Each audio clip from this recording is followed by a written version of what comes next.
Okay, I know I have a question that I wanted to ask people in the room before we started filming.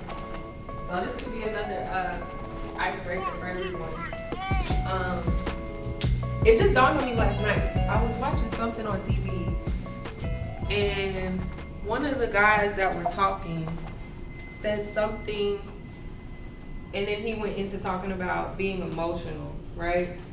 When you say someone's being emotional, you automatically think they're being sad or they're being angry or like a negative connotation. But I had the question, and I had to write this down. It was like, why do we associate being emotional with the negative side of emotion? Because happiness and joy, those are also emotions. So why do you automatically go to emotional means you're like weak or sad or timid? You know, like what's your thoughts on it? It just dawned on me. First go to, Yeah. like, if I run you like, oh my God, I'm emotional, you're not gonna say like, did you just win the lottery? It's gonna be like, oh my God, what happened? Yeah. So it's like, I feel like emotion, I don't wanna say all emotion automatically means negative things, but if somebody comes to you and say, hey, I'm emotional, you're not gonna immediately go to like a positive thing.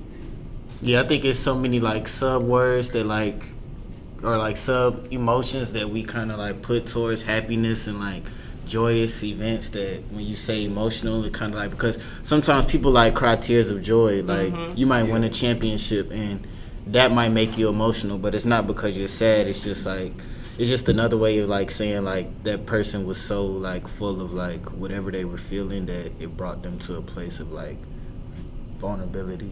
If that makes sense. I think it's a I'm sorry. No, you can go. I think it's a positive thing, and you want to explain when you're feeling joy or happiness.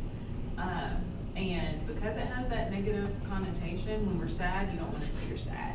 So you use the word, I'm emotional, so you can kind of maybe stray away or not have to be as vulnerable and say what it really is, and just put that cover on it. Like it's already that thing where you want to just like kind of tone it down. You don't want to admit that it's a vulnerable feeling.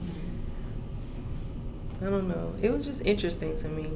I imagine it's like a defense mechanism. Yeah. Almost, you know? Definitely. I think it's perception, like, I don't want to tell too Perception. Yeah, perception. Oh, no, she not done. I'm tripping. So what you Go saying? ahead. No, also, I think it's just perception of how we was raised. Like you like think about America, you're supposed to be smiling, happy, you're in this free country, you're gonna make your own decisions, and then like the parts that's like the real parts, like the sad, the emotion things that bring out the things that nobody wants to really see or talk about.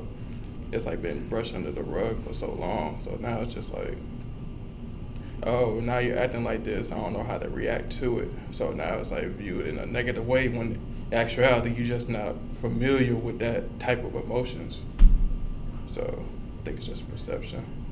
Probably came from years of growing up and hearing, what you got to be sad I about? know. You got to put all this everything out. I was Go depress them dishes. when I was growing up, I was always the emotional one. I was just emotional. Me too. I still am. I'm like, I definitely still am. Yeah. And more. Somebody tell you go depress them dishes. Go depress them dishes.